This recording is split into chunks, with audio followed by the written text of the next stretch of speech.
제가 최재형 목사께 질의하겠습니다. 네. 참 중요한 얘기를 하셨어요. 김건희 여사와 어떻든 좋은 관계를 맺으셨고요.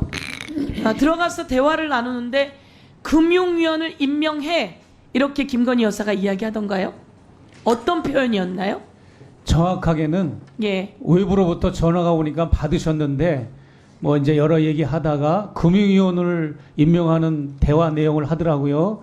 그래서 이제 메모지를 찾더니 없으니까 일어나더니 정모 비서 책상으로 이동해서 메모를 하시면서 그래 그럼 금융위원을 임명해라고 이제 마무리를 하면서 전화를 끊으셨습니다. 예. 대통령 부인이 금융위원으로 임명해라고 하면 안 되겠죠. 인사에 개입하면 안 되겠죠. 그렇습니다. 그래서 이것은 문제다. 그리고 대통령 부인이 인사에 개입하는 것을 보신 겁니다. 네. 그리고 지금은 국민들이 모두 생각합니다. 최재형 목사께서 용기를 가지고 그 추적을 하시게 됐는데요. 대한민국의 모든 국민이 압니다. 김건희 여사로 모든 게 통하는구나. 김건희 여사에게 잘못 보이면 안 되는구나. 김건희 여사가 인사도 그리고 여러 가지 개입하고 있구나 이렇게 생각하고 있는 겁니다. 그렇죠? 그렇습니다. 그러면 안 되는 거예요. 수석도 야단치고 장관짜리 차관짜리 임명하면 전화해서 의향도 직접 하는 걸로 알고 있습니다. 네. 그것을 온 세상에 고발하고 싶으셨던 거예요. 그렇습니다. 알려주고 싶으셨던 거예요. 그런데 국민의힘 당에서 그런 얘기들을 해요. 주가 조작은 대통령 되기 전의 일이고요. 그리고 이 디올백 수수는 대통령과 관계가 없는 일이라고 해요.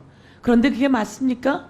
주가 조작을 했는데 제가 아까 송창진 검사에도 물었지만 나오세요. 소환을 계속 요구했어요. 안 나와요. 그러면 뭐 해야 됩니까? 상식적으로. 최재형 목사님, 미국에서는 어떻게 합니까? 나오라고 했는데 안 나오면. 안 나온다는 건 있을 수가 없습니다. 안 나오는다는 거 있을 네. 수가 없습니까? 이재명 대표한테 검사가 나오라 그래요. 그럼 이재명 대표 정도 되면 안 나가도 되지 않아요? 그런데 안 나가지 못합니다. 가야 합니다. 다 가야 합니다. 그런데 안 나오는 유일한 한 사람이 있어요. 그게 김건희 여사예요. 그러면 김건희 여사는 뭘 믿고 안 나올까요? 대통령이에요. 그러면 대통령은 뭘 위반했냐? 1.